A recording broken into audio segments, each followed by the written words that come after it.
Jesus loved me with everlasting love.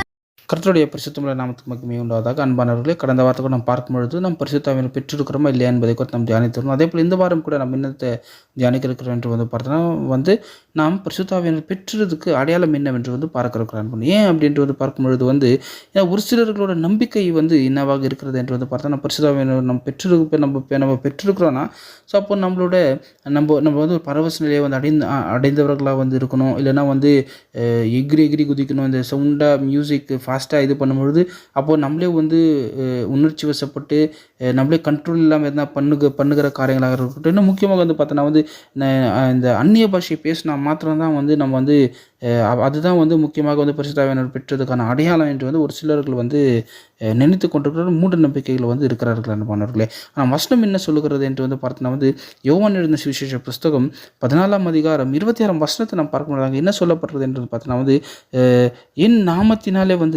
பிதாவாகிய தேவனால் வருகிற பரிசுத்த ஆவியானவர் அவர் சகலவற்றை குறித்து போதிக்கிறவராக இருப்பாராம்.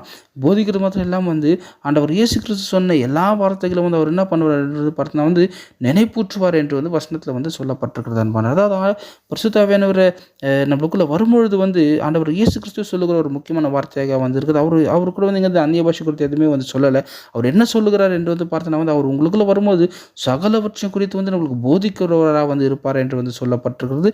அதுக்கடுத்து பார்த்தீங்கன்னா ஆண்டவர் இயேசு கிறிஸ்து சொன்ன அந்த வார்த்தைகள் எல்லாமே நினைப்பூட்டுவார் என்று சொல்லப்பட்டிருக்கிறது அன்பானவர்களே.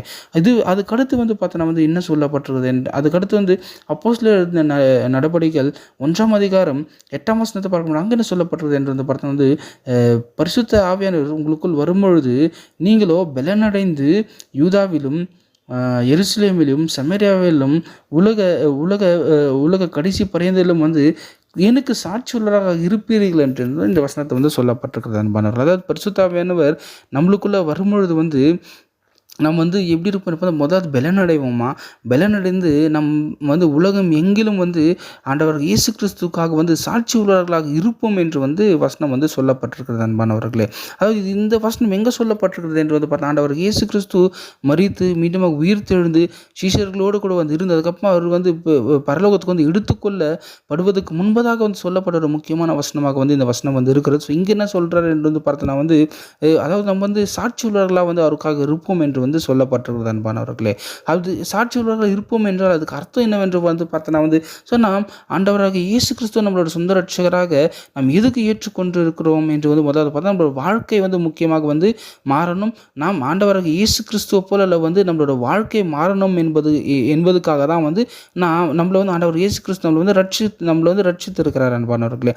ஸோ அப்போது நாம் ரட்சிக்கப்பட்ட படுறதுக்கு முன்பதாக நம்மளோட வாழ்க்கை இருந்ததுக்கும் நாம் ரட்சிக்கப்பட்ட பிறகு நம்மளோட வாழ்க்கை ஒரு மாற்றம் முக்கியமாக தேவைப்படுகிறதாக இருக்கிறது.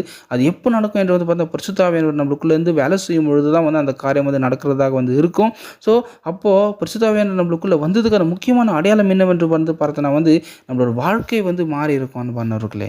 அந்த வாழ்க்கை மாறுவதற்கு எப்படி மாறும் என்று பார்த்தோன்னா நாம் முன்னாடியே பார்த்தது போல அதாவது பரிசுத்த ஆவியானவர் நம்மளுக்குள்ளே அவர் சகலவற்றை கூட நம்மளுக்கு போதிக்கிறது மாத்திரம் இல்லாமல் நம்ம ஆண்டவர் இயேசு கிறிஸ்து சொன்ன அந்த வார்த்தையை நமக்கு நினைப்பூட்டுவார் என்று சொல்லப்பட்டிருக்கிறார். அதான் பாவங்களை செய்யும் பொழுதோ இல்லை வேறு எந்த காரியங்களை செய்யும் பொழுதோ அவர் நம்மளுக்கு சகலவற்றை குறித்து போதிப்பார். அதே போல் ஆண்டவர் இயேசு கிறிஸ்து சொன்ன வார்த்தைகள் அவர் இது பாவம், இது பாவம் இல்லை, இது நல்லது, இது கெட்டது என்று சொல்லி பரிசுத்த ஆவியானவர் நம்மளுக்குள்ளே இருந்து அவர் நம்மளுக்கு வார்த்தைகள் நினைப்பூட்டுகிறார் இருக்கிறார். அப்படி இருக்கும் பொழுது அப்போது நம்மளோட வாழ்க்கையில் என்ன தெரியும் என்று பார்த்தா ஒரு மாற்றம் தெரியப்படுகிற முன்பதாக ஏதோ தவறு செஞ்சு கொண்டிருந்திருப்போம், இல்லை பாவங்கள் நாம் செஞ்சு கொண்டிருந்திருப்போம். ஆனால் நம்ம ஆண்டவராக இயேசு கிறிஸ்துவை நம்ம ஏற்றுக்கொண்டு இருக்கிற பொழுது எப்படி இருக்கும் பார்த்தா அதுலேருந்து ஒரு விடுதலை நம்மளுக்கு கிடைத்திருக்கும். ஸோ அந்த மாதிரி காரியங்களை அதாவது நம்ம பாவங்கள் மீண்டும் செய்யாமல் நம்ம பரிசுத்த பாதையில் நடக்கிறவர்களாக இருப்போம் அன்பானவர்களே. ஸோ பரிசுத்த ஆவியானவரை பெற்றதுக்கான முக்கியமான அடையாளம் நம் அவருக்காக சாட்சி உள்ளவர்களாக இருப்பது தான் அன்பானவர்களே. கர்த்தர் இந்த வார்த்தைகளை ஆசீர்வதிப்பாராக. ஆமென்.